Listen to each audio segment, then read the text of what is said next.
How's it, guys? This is Dayvy FPL and welcome back to another Fantasy Premier League video here on my channel. Now in this video we're going to go over how my team got on in Game Week 8 and then look ahead to the Game Week 9 team selection, as well as kind of my transfer thoughts for this upcoming game week. I know we are in an international break at the moment, so I hope you guys have been enjoying this little break from FPL, whether you have taken a complete break from it or have had a nightmare contemplating your transfer options or even your wildcard thoughts. Hopefully it hasn't been too negative, and I hope that you're raring to go for this upcoming Game Week 9.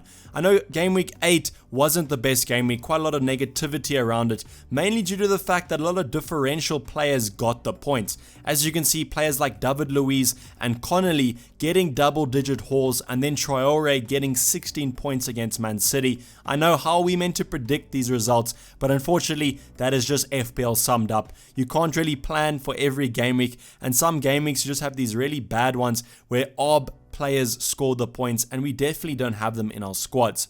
But nevertheless, let's get on to Game Week 9, and hopefully we have a great game week ahead of us and a great season overall. But firstly, let's get on to how my team did in Game Week 8. So as you can see, 41 points, 5 points above the average of 36. I was very happy to be above the average this game week, as I said, a lot of negativity, a lot of bad scores, but hopefully that does not reflect the season, and I hope you guys don't take too much of it to heart and kind of get a bit down on this game week. Hopefully, as I said, Game Week 9 is kind of that booster game week that gets us all hyped for the FPL season and just back in the swing of things. So we managed to get a green arrow due to the score of 41 points, up to the mark of about the 82k. Very happy with that green arrow. Good position to be in at this time of the season. I know we're approaching that Game Week 10 mark where we can kind of take a good reflection on how the squad is doing, and with the wildcard in our back pocket still, we are looking to be in a great position from now to the end of that January period. So let's get into how the team got on. We have Ryan with 7 points, and guys, I think in every single video now I'm going to say that I'm not expecting a lot from Ryan, as every time I say that, he delivers the goods. First against Man City with a lovely 4 points, and now against Spurs with a lovely 7. So Ryan looks to be the keeper to have at the moment. I know that the fixtures aren't the best, but he does have some great fixtures coming up, and if he can do it with the likes of Man City and Spurs, hopefully he can do it against some of the bottom feeders as well. So 7 points, lovely addition to the squad, especially with some of the other 4.5 options not keeping that clean sheet. A little bit annoying that Pope did as well, but as I said, Pope and Ryan are probably the two keepers to aim for, and they should do well.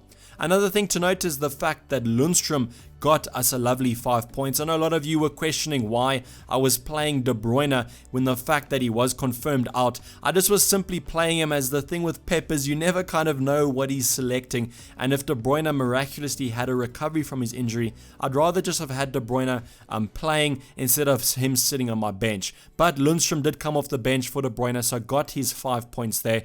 Clean sheet, another one for Sheffield United. They're showing that they are a defensive force to be reckoned with, as they do offer some nice budget defensive options. The likes of Lundstrom at the start of the season coming in at 4 mil, and the fact that he is playing out of position just makes him so much worth it. In the other rest of the defense, we have Digne with 2 points. Another disappointing game from Everton overall. They might have been a little bit unlucky with that red card. To go down to 10 men was quite tough to keep the clean sheet. So a little bit unlucky in the end to not keep the clean sheet, but they did concede quite late on to a Burnley header. So Dean is not looking that great of an option, especially because of his price tag, and we will look at transferring him out for this upcoming game week, and we will talk about some options to bring in for him later on in the video. Then we have Otamendi, as you all know, this kind of shock victory for Wolves against Man City. Otamendi with the 1 point. It's kind of a little bit disappointing, as ever since I've brought him in, he hasn't really been performing that well, but Man City overall haven't been keeping that many clean sheets recently. I think the Laporte injury does affect them a lot, and Otamendi seems to be caught out in quite a lot of situations that have led to goals against them. So one that I'm kind of keeping. Man City's fixtures are quite nice for the next 4, but then we will be looking at getting him out maybe on the wild card. Then with Robertson with 2 points, they conceded the only shot on target from Leicester, which is highly irritating. It reminds me of the Newcastle situation where Newcastle's only shot on goal was the goal. So a little bit disappointing there, as I think that Liverpool defensively were quite good. I know that Leicester had 1 or 2 chances, but I think that Liverpool did offer some threat. But the thing with Robertson is he was getting so forward, and he did have that one-on-one with the keeper, but managed to sky his shot. I thought that definitely will be looking at FPL heaven then, as I did see Robertson's name in lights when he was on that one-on-one, and I was just picturing the ball hitting the back of the net. But with Robertson, the Liverpool fullbacks just offer so much potential and threat going forward that I simply cannot look at transferring him out, and I do see myself keeping him for the remainder of the season. Going into midfield, we do have Cantwell with another 2 points. He's simply just not producing the goods, but I do have a little bit of sympathy for Cantwell as he does come in quite a lot cheaper. So a little bit of a budget option there. I don't expect him to get many points, and if he is kind of returning every couple game weeks, that's fine in my opinion. But with players like Sterling, you can see my captain delivering 4 points, 2 doubled points.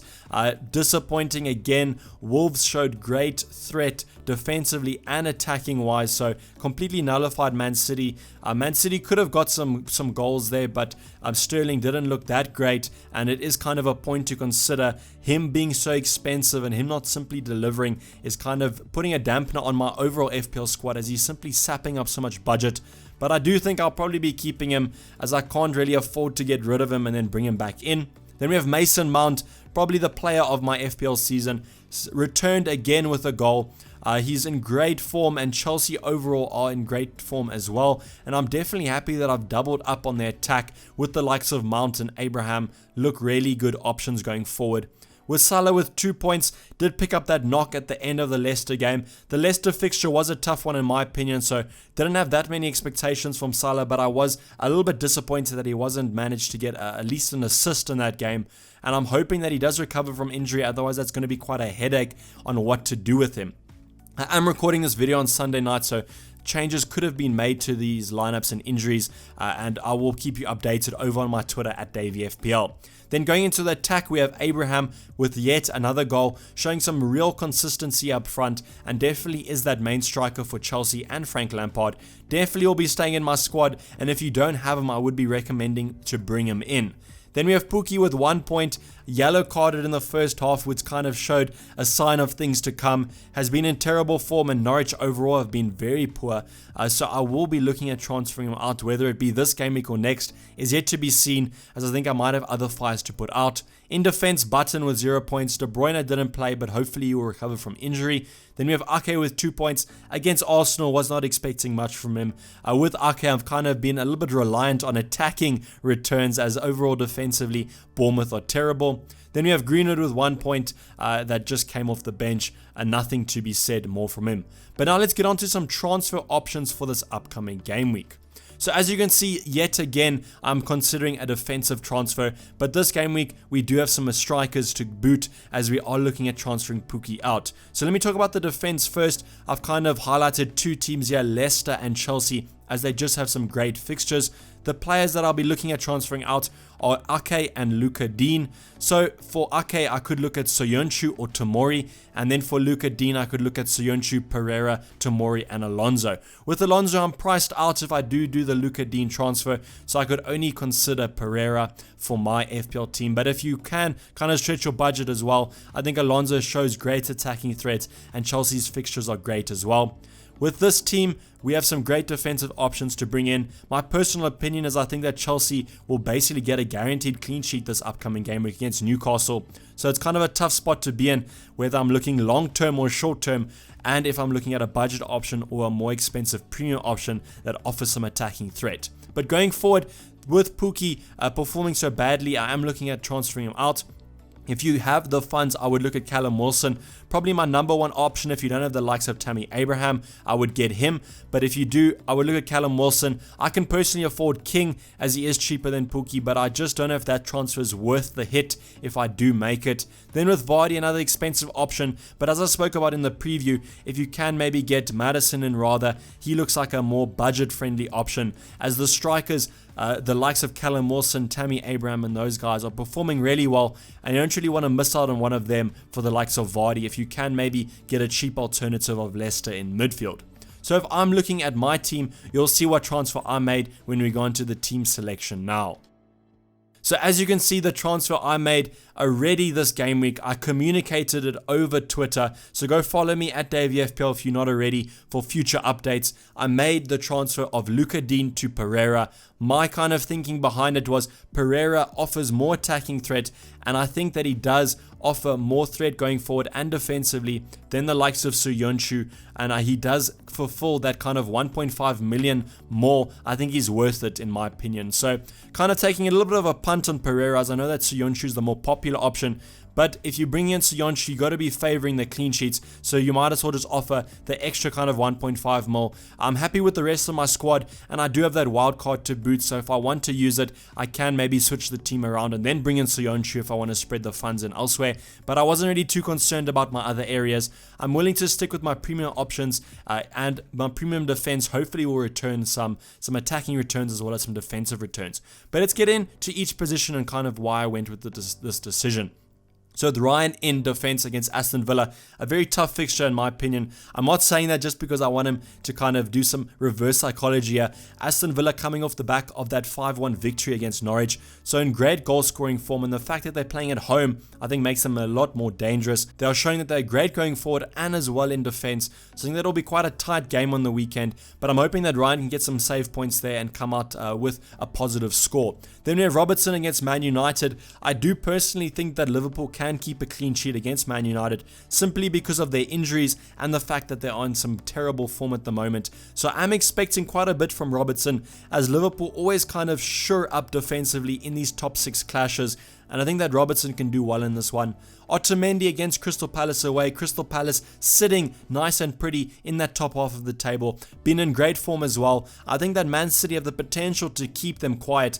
I do think that Man City will win this game, and hopefully they keep a clean sheet as well. Then as I spoke about Pereira as well against Burnley at home. Great fixture. I'm sure that they'll be getting forward loads in that game, as Burnley generally sit a little bit back, and I think they're going to invite the pressure on from Leicester. Then we have Ake. I'm playing him once again. I think the Norwich fixture is a little bit too hard to ignore. I know it's kind of a contradiction as I am playing Pookie, but I think that Ake can get forward in this one and maybe score a header off a corner, or maybe keep a clean sheet. Kind of playing the odds here and hoping for a clean sheet or a goal from Pookie. Going into midfield, we have De Bruyne, hoping that he recovers from his injury, as I think that'll put a heavy dampener on my squad if he is out for another game week, and it will be not worth keeping him over this international break. Then into the rest of midfield, Mount against Newcastle, a great fixture. I think defensively a great fixture. Attacking wise, maybe a little bit of a hindrance, as Newcastle are quite defensively sure, and I'm sure the victory against Manchester United will kind of fuel them on, but I'm hoping that Mount can get something out of this game, as he has been quite consistent. Then we have Salah against Man United, also a good fixture attacking wise. Salah, a little bit of a yellow flag there, as he did pick up a knock, and he has been walking a little bit gingerly this international break. So if news does come out that Salah is out, we maybe could be looking at transferring him out for another alternative. But right now, hoping that he recovers, as he should be able to get something against Man United. Then we have Sterling against Crystal Palace. Tough fixture, as I said, hoping that Sterling gets some better form going here and score in a bit more consistency, as previous game weeks have shown a little bit of a drop in form, and maybe even Man City overall can kind of reboot in this one. Then we have Tammy Abrahams against Newcastle. As with Mount, I spoke about how Newcastle are quite defensively sure, but I'm sure that at home they should be winning this game. Then we have Pookie, kind of a last hurrah. I'm not expecting much from him. Against Bournemouth, defensively are a bad team, so Pookie should be scoring against them. And if he can't score against them, I don't think he's going to be scoring against many sides, so he'll be on his way out if he does not. So as I said, kind of a last hurrah, but I am playing the odds on an Ake clean sheet or a Pookie goal. On defense, Cantwell stays on the bench. Arsenal at home. I've seen a little bit of talk over on FPL Twitter that Lundstrom is worth starting, as he does offer a defensive and attacking threat. But I think against Arsenal, they're going to be all over Sheffield United, and I'm pretty sure they'll be winning that game. I'm probably jinxing that fixture right now, so sorry if you do own Aubameyang, but I think that Arsenal should be winning that, and I'm not really favouring Lundstrom that well. I do favour my other players in my starting 11. Then we have Greenwood against Liverpool, who has no chance of coming on into my team. I just think that he'll probably be on the bench, and I don't think Man United will be doing much going forward. But this is how the team lines up. Comment down below your kind of questions. If I don't get to them, I'm sure a member of our lovely community will. But otherwise, follow me on Twitter, as I said, for updates. And if you just want to reach out for me for questions on previews or just questions in general, I'll try and reply to as many as possible. But please like the video if you did enjoy it. And otherwise, subscribe if you're new to the channel or have not subscribed yet. But otherwise, I'm going to be signing off. This has been Dayvy FPL, and I'm out. Cheers. Bye.